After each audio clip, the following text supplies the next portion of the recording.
If everyone could have a seat, please. Excuse me. I call this fifth meeting of the Interim Joint Committee on Local Government to order. Will the committee assistant please call roll? Senator Rocky Adams, Senator Chambers Armstrong, Senator Elkins, present. Senator Herron, Senator Maiden,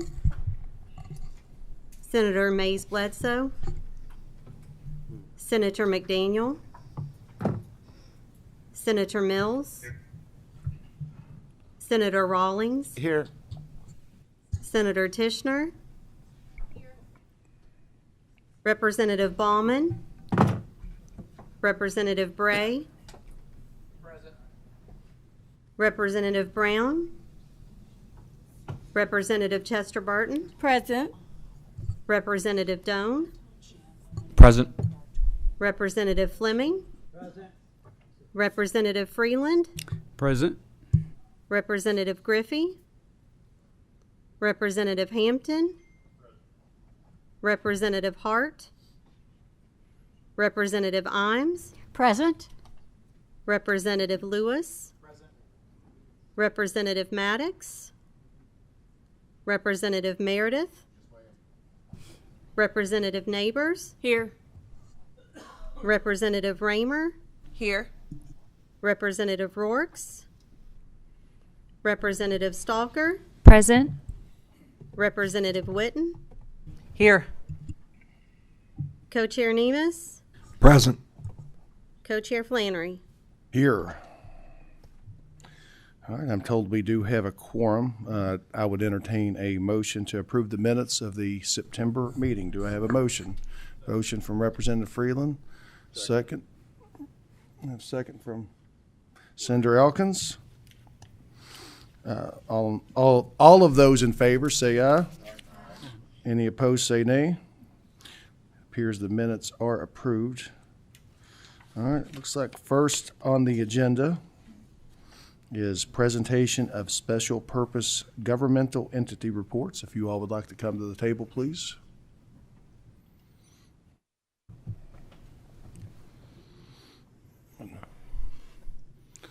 And once you all are seated, I guess just one. All right, if you could, oh, we got another one here. Here we go.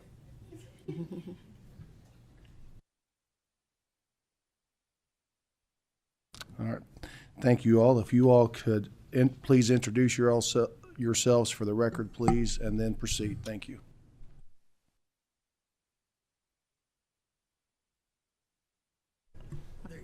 Thank you. Hi, good morning. My name is Rebecca Morton, local government advisor with the Department for Local Government.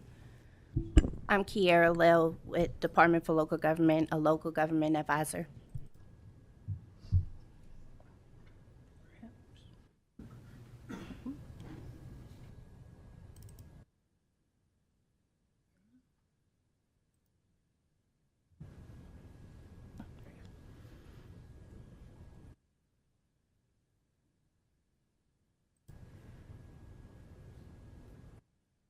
And do I just begin?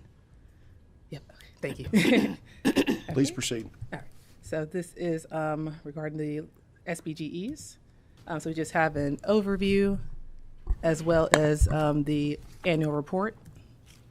So as you all know, special purpose governmental entities are SBGEs. They are independent political subdivisions of the state, government entities that exercise less than statewide jurisdiction and are organized for the purpose of performing specific services within limited boundaries. A few examples include libraries, tourism, and extensions. And then here's just quick responsibilities of DLG per statute. So we do create and maintain the online central registry, the online reporting portal, as well as online public access portal. We also monitor compliance, so we track status changes when notified, prepare statutorily required reports, and activate non-compliance procedures. We have a few enhancements still continuing with the system, just continuing to make it better and more useful for not only the SBGE users, but the public as well. We have a two-way message center that's coming, newspaper accounts receivable and payable. New found and newly created SBGEs will be tracked. They currently are as well now. SBGEs that have merged, that's on there. Ethics ordinances will be added as well. Automated noncompliance notifications will be added. Newsletters, board member expirations, as well as tracking user visits, identifying secondary accounts and clone accounts. So with the annual report, as of October the 10th, 2025 at 12:46 p.m., we had 69 percentage rate for active SBGEs. You'll also see we have percentage for 273 exempts, so the fire departments, 75 exempts, and so on and so forth. This is our overall compliance with the registration and budget submissions. So the budget submissions includes the budget estimates, amendments, and year-end actuals. So this is just overall compliance for all active SBGEs. This is compliance by cycle. So we have 4 different cycles. Compliance by fiscal year. So this just gives you a breakdown for each fiscal year with all SBGEs in the system.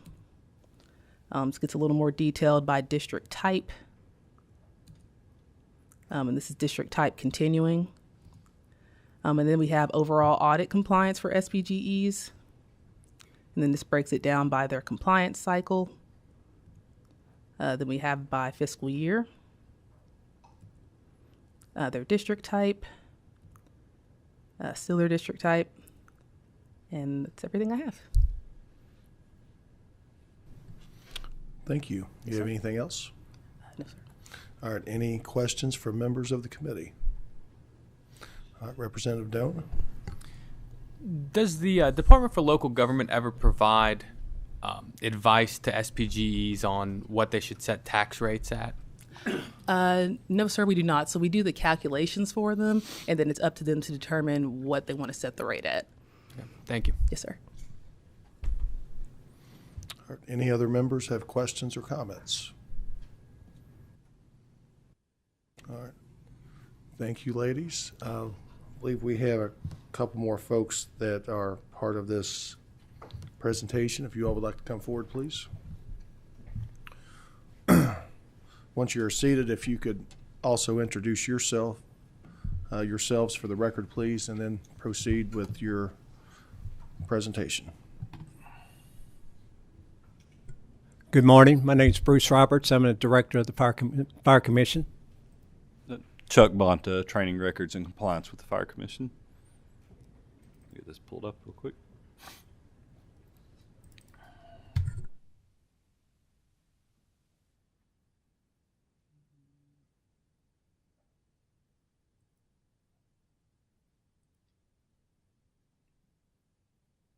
So our role in financial disclosures and so forth for the fire departments falls under KRS 95A-055. Just to give you all a little overview of the fire departments since we were here last year, this chart here shows the breakdown of fire departments and what area of government they fall under. So we've had a reduction of 16 fire departments since we were here last year. Don't know that we actually lost any fire departments. These are mainly due to mergers, so it'd just be fire departments joining together, mostly due to staffing issues with volunteers and the reduction of volunteers in the state right now. As far as our financial disclosure reporting, as of the time I sent you all this report, we were at 91% compliance. We've had since then had one submit, so we're currently at 94% compliance. 6% non-compliant. We got 2 out in Fulton County that we're still trying to reach that we haven't heard from. Still making efforts. Probably reach out to the county judge on that to try to get some assistance. With the large spreadsheet that I had sent to you all, total revenues average $2.3 million for the departments that report to us. The high department being $176,000, the low $27,008. For an average revenue of $77,000 for the fire departments. As far as expenses, the expenses is a little bit lower, $2.2 million. The highest was $253,000 for an average of $71,000 in expenses between the fire departments that report to us. Currently, within the Fire Commission, there's 4 training records and compliance specialists. These are the people that actually go out in the field, sit down with the fire departments, review their finances, review their training, Fire Commission programs. These turn into great educational opportunities as well as getting the information for this report. We conducted 509 compliance reviews last year, which exceeds the requirement in 95 AO 55. Currently, we have 19 in-house investigations or inquiries. Some of those could be anything from training issues to departments needing administrative guidance as far as if they're looking at, changing the KRS chapter of the fire department or whatever. And then we have some that are pending financial concerns. We have 7 that have currently been referred to outside agencies per the KRS. Those either go to the Attorney General's office or the State Auditor's office. 3 of those 7 are under current indictment. And since being here last year, had 1 individual sentenced to federal prison from the previous report due to theft within the fire department. And then we've been providing Zoom classes as well throughout the year to try to educate fire departments on the reporting and the requirements of them. And that's all I have for you. Any questions? Nothing else in your presentation? No. All right. Looks like we have a question from Representative Stalker. Good morning, and Good thank morning. you for the presentation. My question is in regards to one of the first things that you mentioned in your slide, which was about the fact that you said that you were down 16 stations. Is Yeah. that correct? Fire department, yeah. Fire departments. Organizations, yes. Okay, and so you mentioned that was because of staffing, and so that there's been some mergers. Am I correct to assume that people have left some physical locations, right, and are now physically at another location? What's happening, the majority of these are volunteer fire departments, and there's just a nationwide, but the state's feeling it right now, just a reduction in volunteers.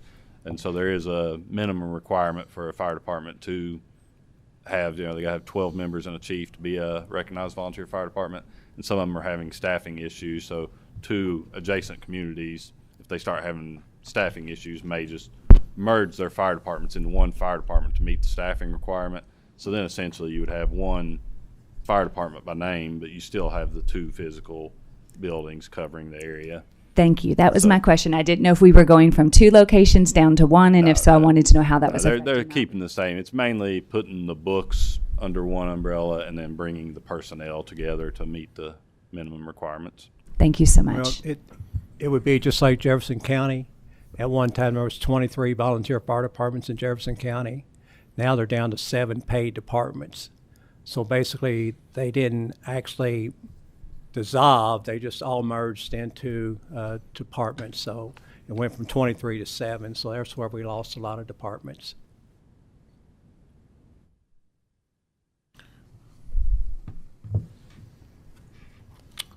Any other members of the committee with questions or comments?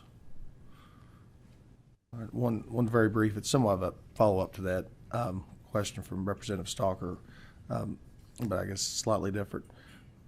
Some of these closures or reductions are they contain more to a geographical area, or are they spread out across the state? What's the trend on that? It's pretty spread out, and it's mainly, like Bruce mentioned, Jefferson County, and just some taxing districts came together. But mainly, it's the rural areas and just the lack of volunteers is what's creating the biggest issue that we see. And do other volunteer departments pick up when there's a closure? Typically, how's that working? When Like there I is said, most of these aren't necessarily closures. It's two departments just joining forces to try to meet the minimum requirements. So it's not really a closure per se. They're just joining their forces together, if that makes sense. All right. Any other questions or comments? All right. Thank you, gentlemen. Thank you. All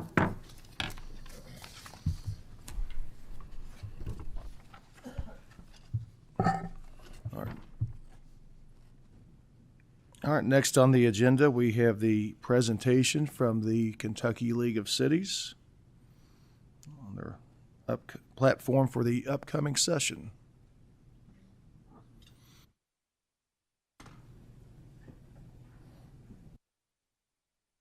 And whenever you all are ready, if you could introduce yourselves for the record, please, and then proceed.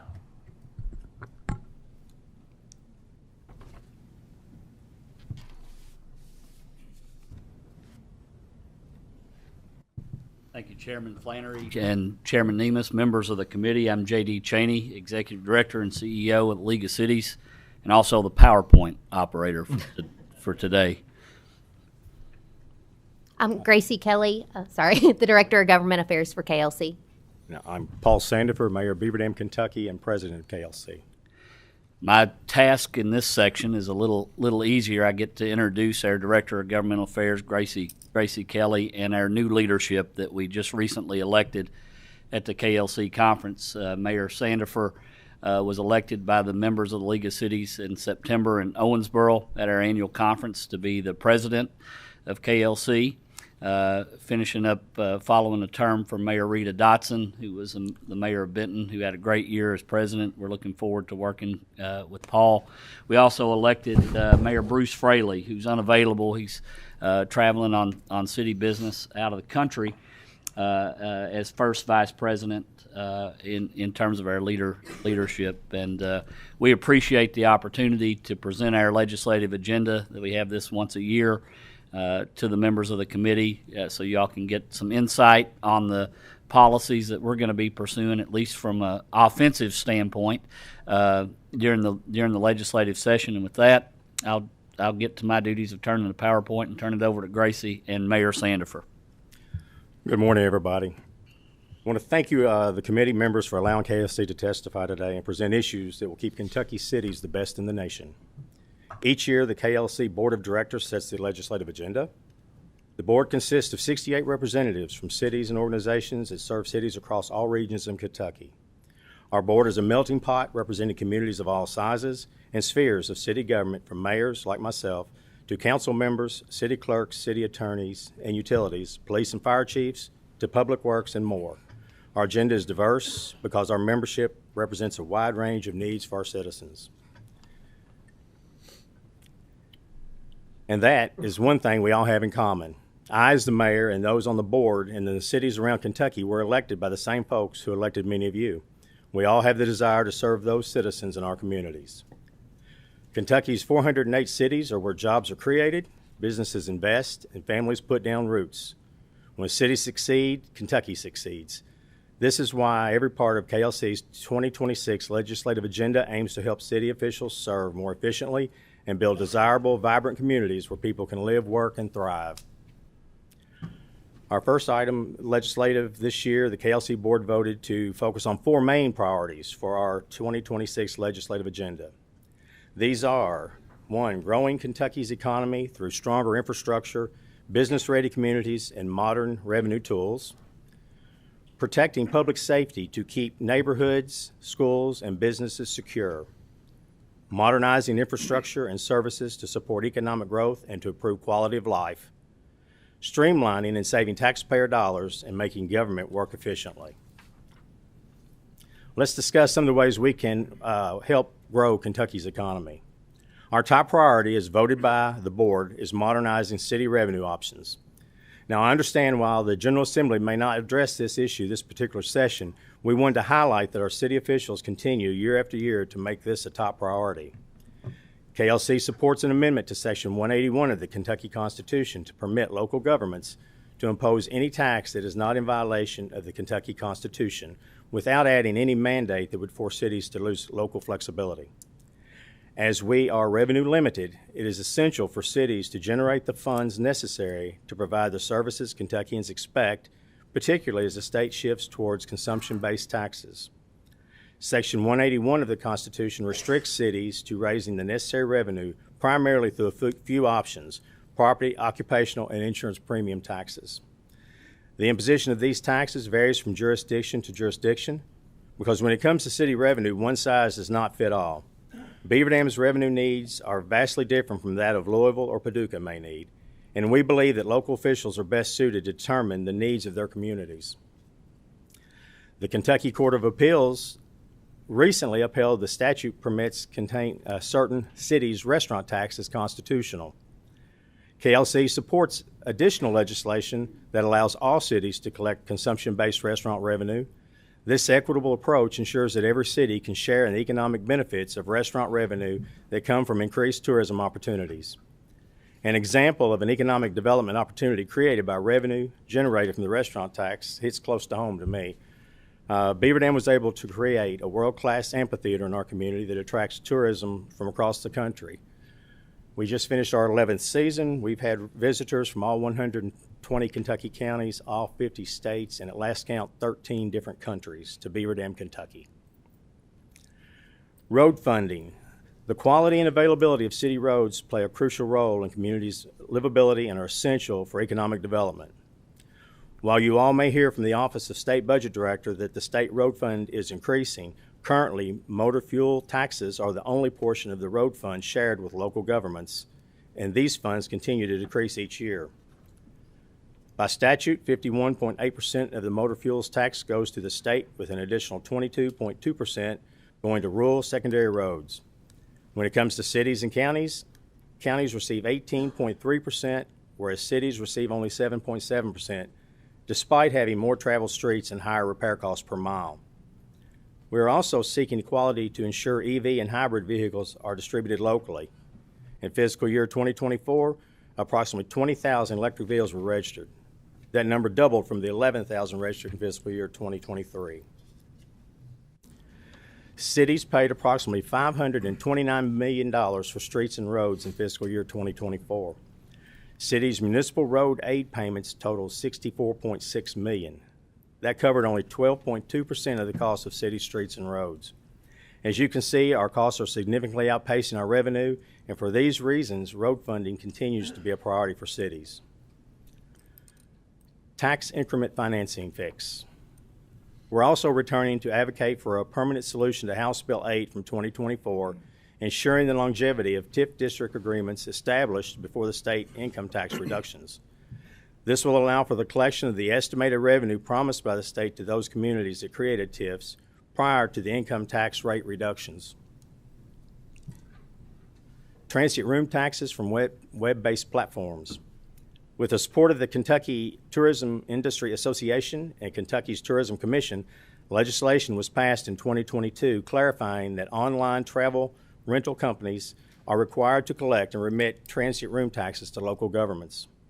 However, despite compliance with most online rental companies, some have refused to follow the law and pay their taxes and have advocated for the centralization of local transient room taxes.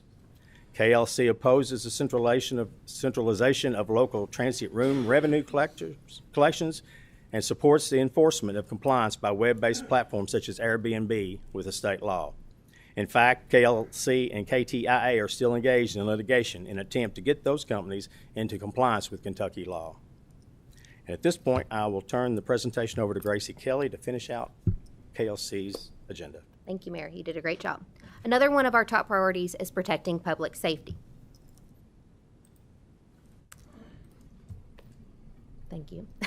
Strengthening local emergency response. KLC supports amending the emergency response statute to allow all local governments in a county to participate in disaster preparation and response. This includes measures to allow all local governments to participate in disaster planning. Currently, there is no requirement that the county and city must share their plans with each other.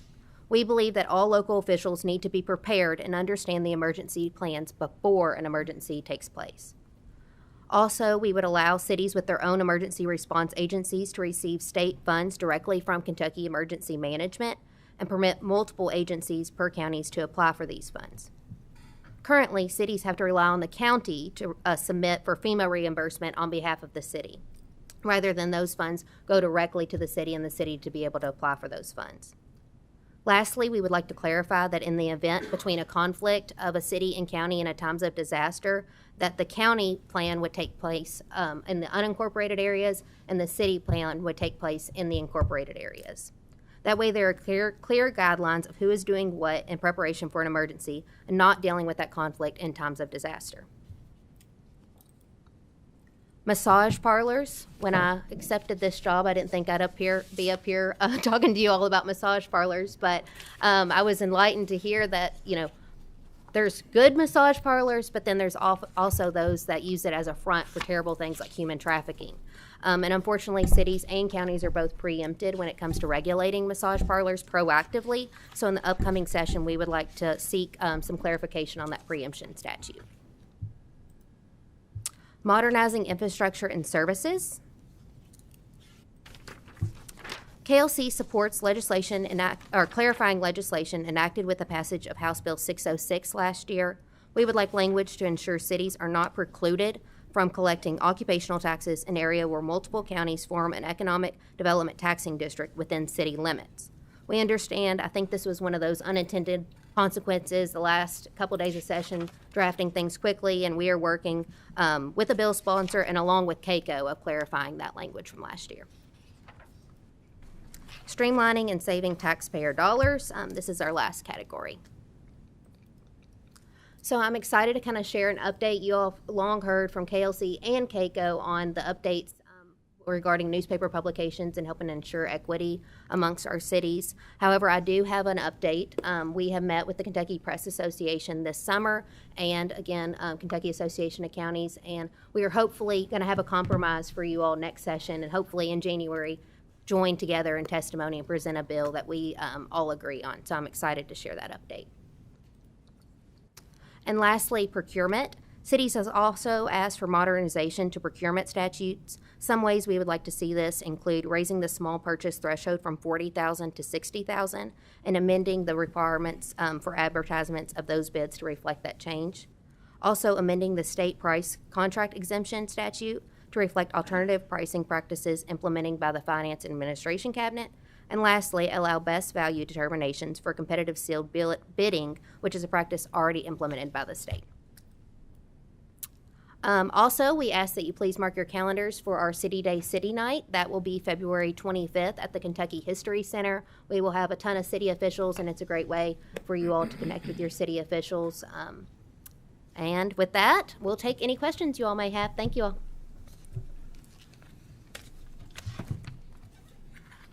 All right, do any members have any questions or comments? Senator Mills, he had to think about that for a second. Nobody else Are you sure you have a question? Yeah, I do. Okay. A couple things. Can y'all just talk on the centralized collection again? Is the issue really just the uncertainty of what cities would have to deal with on that issue? Is that the main concern? Well, if I could, I guess. But then we've got, following this, we have, that's an entire topic. Okay. So I don't want to steal their thunder, but it may be better to let them give a more full presentation as to their position on that. Yeah, my apologies. I didn't look down on the agenda. But I guess probably what won't be part of that is the transient centralized portion. So that might be a better. I wouldn't think that would be as big a part of their presentation on the next item on the agenda. But they can address my question then. Okay. Thank you. All right, Senator Elkins. Thank you, Mr. Chair. Thank you for your presentation. Gracie, you have a couple of questions actually, but I'll start with this one. On, I think, your last slide or next to it, allow best value determinations for competitive sealed bids. Do cities not already enjoy that privilege to allow best value when accepting bids? No, we have to accept the lowest price. So the state allows best value determination, so that can ensure like quality, if there's warranties, different things like that the state can implement. But we basically, when you have the competitive bidding, we just have to go with whatever is the lowest price. Follow up, Mr. Chair. Yes, please. Back on up to the pursue equity in road fund allocations, I guess. What does that mean, pursue equity with who? So it's been a long-standing KLC position that to pursue equity when it comes to the city and county revenue split. You know, city roads are traveled more so than county roads, and I understand that counties have more road miles, but when it comes to cost of repairing city streets, we have a higher cost when you're dealing with, you know, gutters and curbs and things like that. And so we would like to see more equity when it comes to that division of us getting 7% and them getting 13%. Thank you, Mr. Chair. Thank you. I believe Representative Chester Burton has a question or comment. I have a comment and a question, Mr. Chair. First of all, Ms. Kelly. Yes. Is that it? I am happy to see that you all want to address the massage parlor issues because it's very prevalent in some areas. Absolutely. I know in Jefferson County. And then also, Mr. Cheney, the information on the Airbnb, is there any nearby resolution that you see? Are you talking about the pending litigation? Yes. No, we've been to the Court of Appeals on the case. Very public opinion. They tried to get it dismissed. Court of Appeals ruled in favor of the league and KTIA and it's now back down at the circuit court level to try. I mean, the only argument in the case is whether or not one short-term rental company complies with the law you all passed in 2022 requiring any individual or platform that collects rental to submit the tax to the jurisdiction. That's the only legal question that's pending. But we've been to the Court of Appeals. Now we're back down at the circuit court to argue out the merits of the case, the substantive matters of the case. So it's still pending. Thank you. Always good to see you. Good to see you.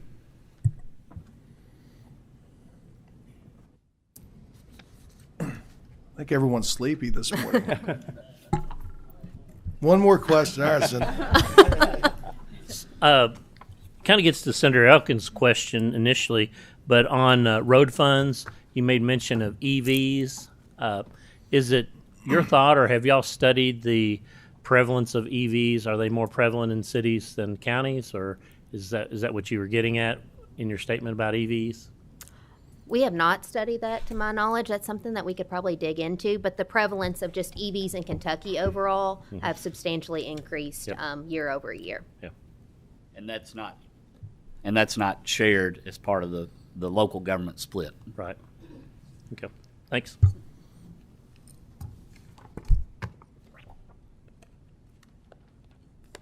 All right. Anyone else? Just one question I have.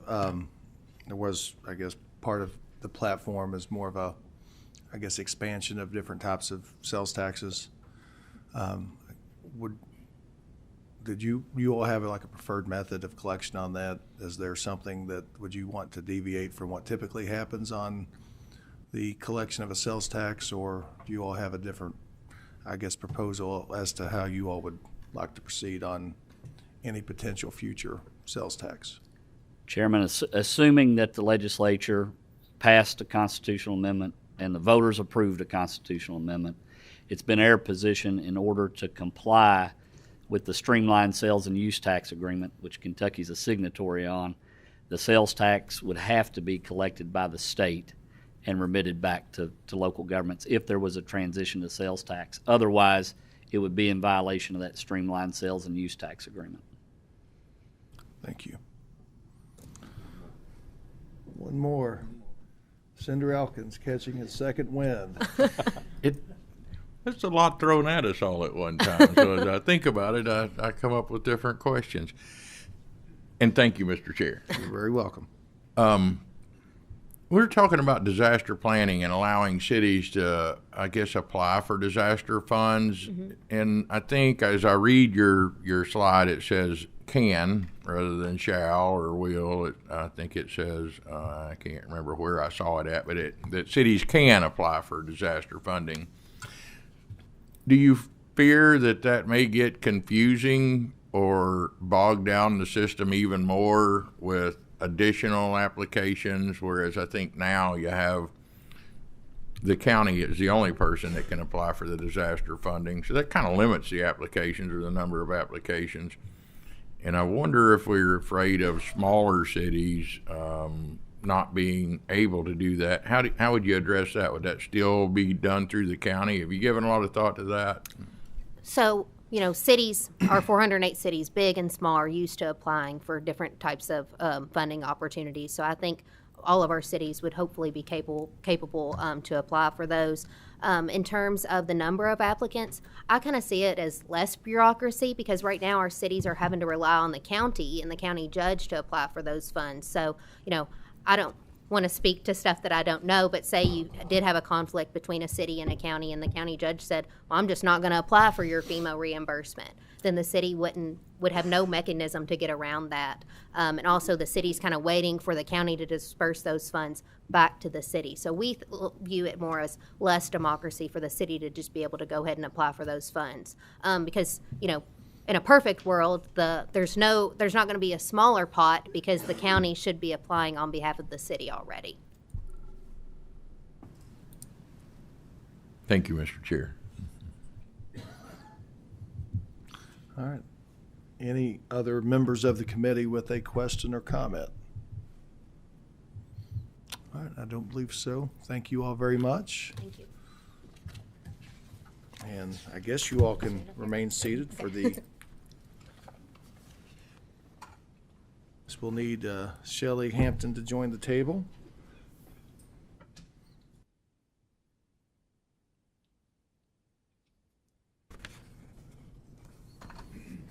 All right, next up on the, I guess the last item on the agenda is discussion of centralized collection of net profits and occupational license taxes. Last month we had folks from the business community that were proponents of and advocating for some sort of change on this, and then today we get to hear the perspective from local government.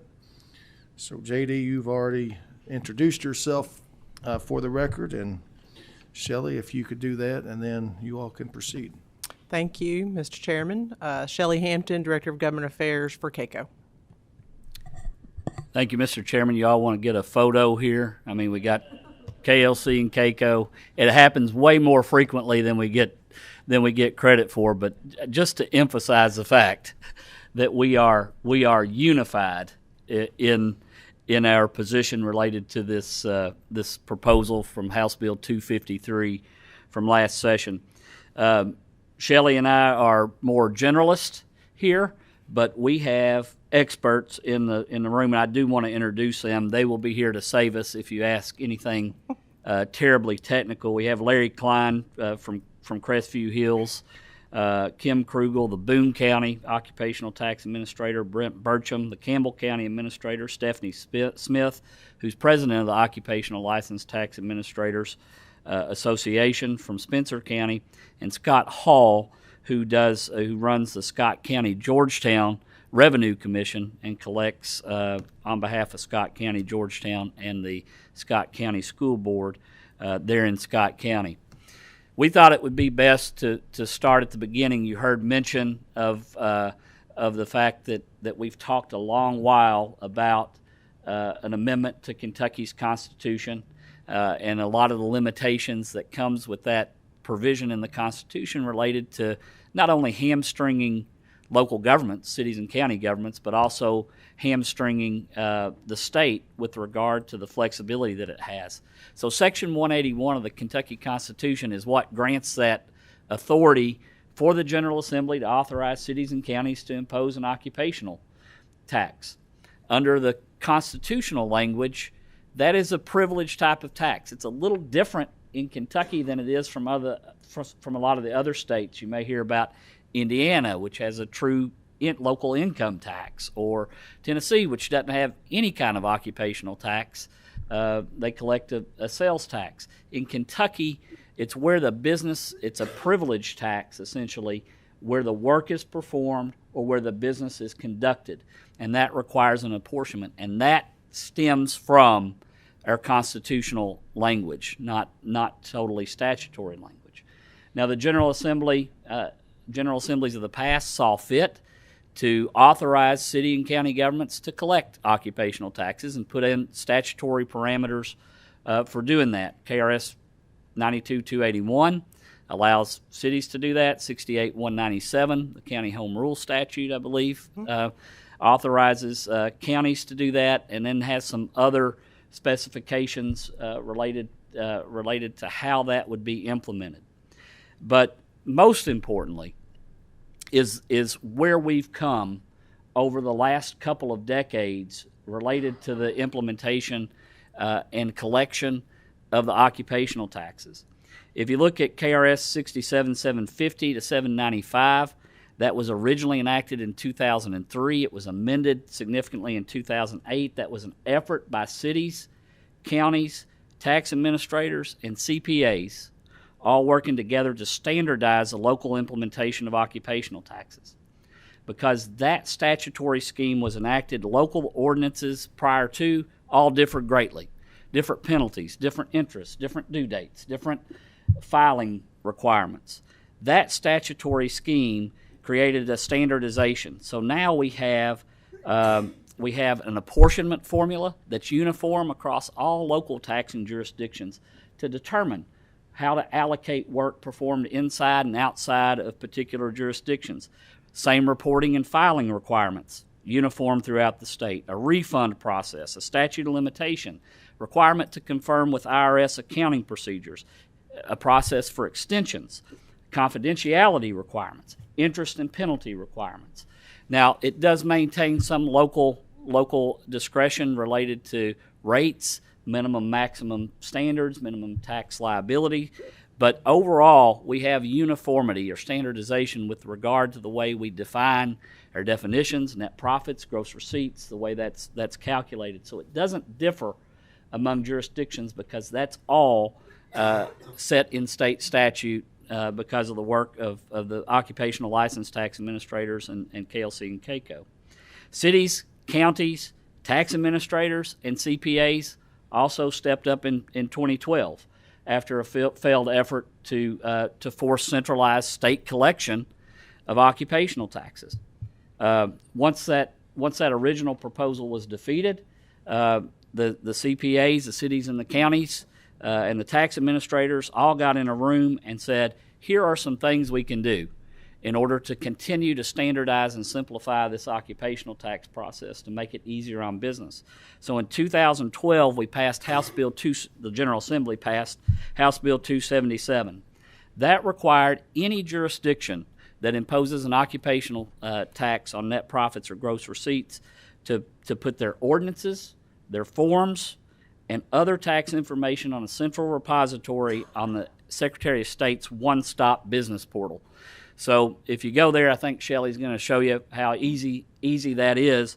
So all that information is in one central. So you're not having to call, the mayor of Fulton to say, we did some business there, half of our business, please send us a form. How do we go through the process? It's all in one repository. And the big thing out of that, and I think some of you hit on this at the testimony last month when I watched that video, was that we made clear that you would have to accept standardized forms. So it created a commission and authorized the Secretary of State, required the Secretary of State's office at the time to work with cities, counties, tax administrators, and CPAs to create uniform filing forms for occupational taxes. That was successful. That was adopted. And after July 1, 2017, very clear in the law that every jurisdiction has to accept those uniform standardized filing forms. Some taxpayers remit on the local forms, which is online. Some use the standardized forms. That varies across based on what the taxpayer wants to do. Not only did we require local jurisdictions to accept tax form, we took it seriously enough that we put penalties and consented to penalties. Any city that fails or county that fails, or I think we have 6 or 7 school board that collect occupational taxes that fails to accept the standardized form, we lose or doesn't file their updates on the Secretary of State's. It's the same penalty as if we did not complete our audit, if we did not file an ethics form, or did not complete our uniform financial reporting forms for the year. We lose access to all state funds until the local jurisdiction comes into compliance. So it's not just nice words on a paper that we have to comply. There's teeth in that for enforcement to ensure that local jurisdictions comply. So in addition, that law envisions the ability to update and amend those forms. If you look at the statutory scheme, that doesn't require legislative change. That's a regulatory process. And up to this point, we hadn't heard anybody talk about updating those standardized forms. They are pretty simple when you look at them. They're six pages, because most of that doesn't have to be filled out. But when you put all the multiple jurisdictions in a single form, it adds a layer of complexity. You may not have a reduction based on alcohol taxes. You may not have a minimum or maximum.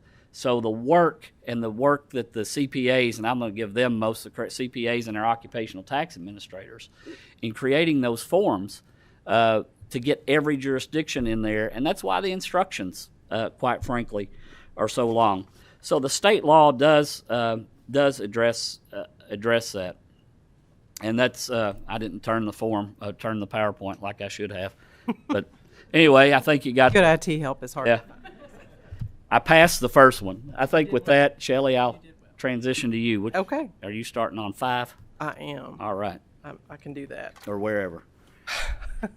Thank you, JD. And we do want to thank, I know he's not here today, we do want to thank Representative Baumann. His door was always open to us, to meet with us, to talk about this, to hear us out, to hear our side of this, and we always appreciate that. That makes things a lot easier, that one-on-one communication. So we do want to thank him for his continued diplomacy and his outreach on this very important topic, as you can see from cities and counties. So what you're looking at, and if you want to go ahead, this is the website from the Secretary of State's office. Click on the portal. It'll go to the business tab. It's pretty simple. There's a snapshot of the ordinance. After you pick your jurisdiction, this one picks Boyd County as an example. There's a PDF of the ordinance if you want to read all 24 pages of that. But each one has its ordinance posted. That's part of the compromise from 2011 and 12. PDF of the return, 1 page, pretty simple. Then you click back on, there's the information on what type of occupational tax, all the contact information anyone needs. And then there's also a look so you can see the OLS, the occupational license, the single jurisdiction form, pretty simple. Again, then it goes back and points to, that's it. So it's pretty simple. You do have some steps that you have to go through, but we did want to show you this. We've been talking about this for in detail for over a year, but since it passed, I can remember we were sitting in the room with all the group of us back in 2011 and 12 to work on this and to get this done. And I do want to, again, we can't thank our occupational license administrators enough for the work that they do on behalf of all of the counties and cities that do this work. And so if you would, next slide, IT man. So here's the steps basically that you go through as a business or a CPA on behalf of a business for filing your business license tax. You have to gather your tax information. You simply go to the website. You fill out the form or the local form if you prefer. You submit the payment to the jurisdiction. And then, of course, there's always somebody at the ready to answer any questions or provide any support. I know our occupational license tax administrators sitting with us have helped numerous folks work their way through. How do I do this? Who do I pay? Where does it go? Et cetera. And so they are a wealth of knowledge. Their president from Spencer County has said, she's had people call her and ask her a myriad of questions, which she's helped with, and I know everybody behind us and all of our folks are ready to do that. So it's really a fairly simple process. The last slide that we wanted to show you is the very important resource that cities and counties rely on, as you can see from these two slides.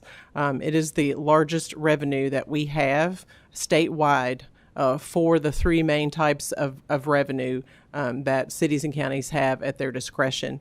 Not every, as you can see from the numbers below, the tax type and the number of cities and counties, there's not 400, how many cities do you actually have? 408. 408. and 120.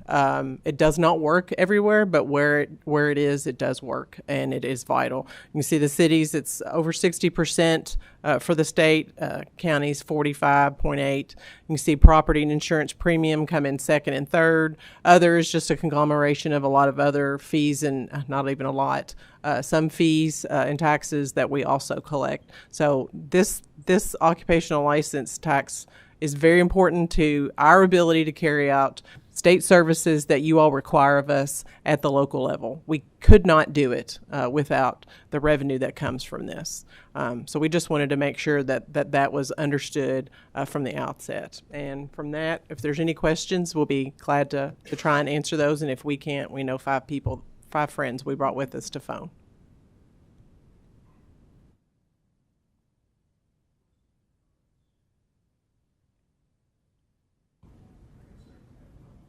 I have a couple questions. I've gotten the impression from the I guess business community and some of the advocates that are wanting some sort of change that the forms are different depending on the jurisdiction. I think what I was hearing you say is that there is uniformity. You maybe want to address that a little bit more.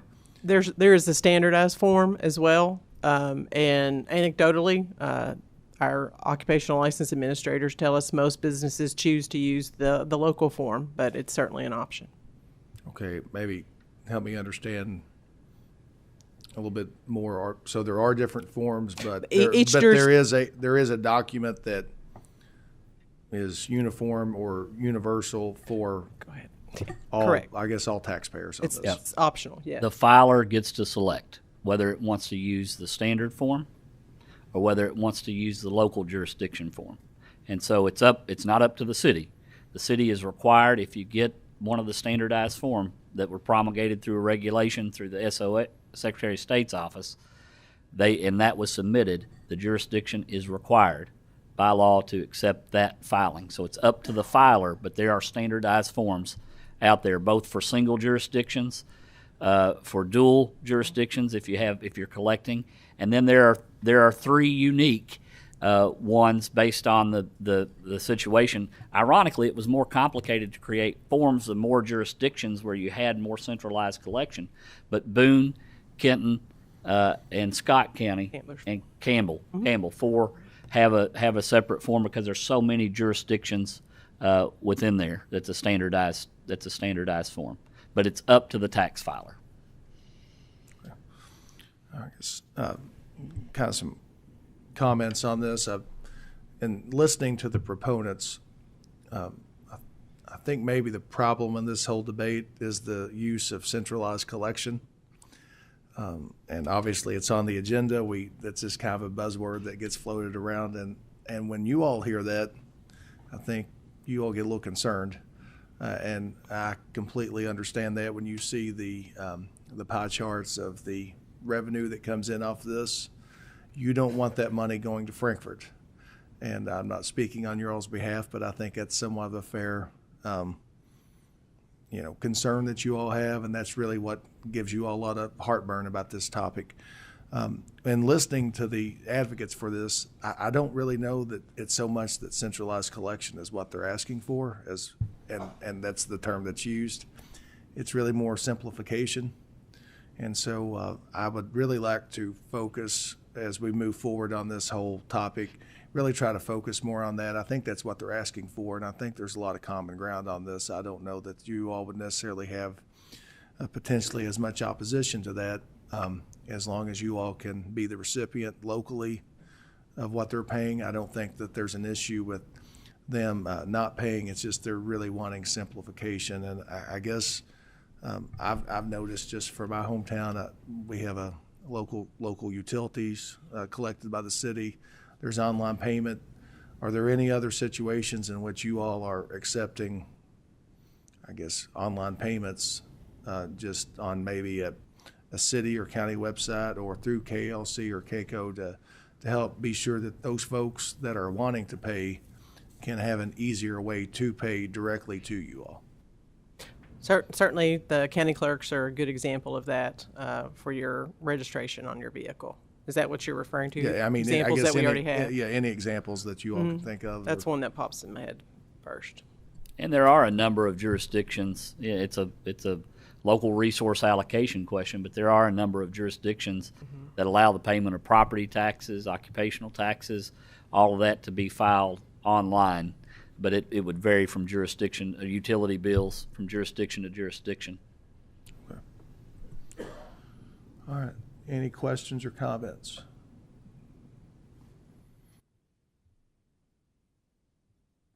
None. Everybody's wanting an early, I guess, brunch or early lunch, baby. All Thank right. you, Mr. Chairman. Well, I do appreciate it, and thank you all for your presentation. All right. Are there any members of the committee that would like to introduce any guests? I didn't ask maybe before we got started. All right. Our next meeting, if you want to check your calendars, will be November 20th at 3 p.m. So there was a change from the original calendar, so be mindful of that. And if there's no further business before the committee, this meeting is adjourned. Thank you all.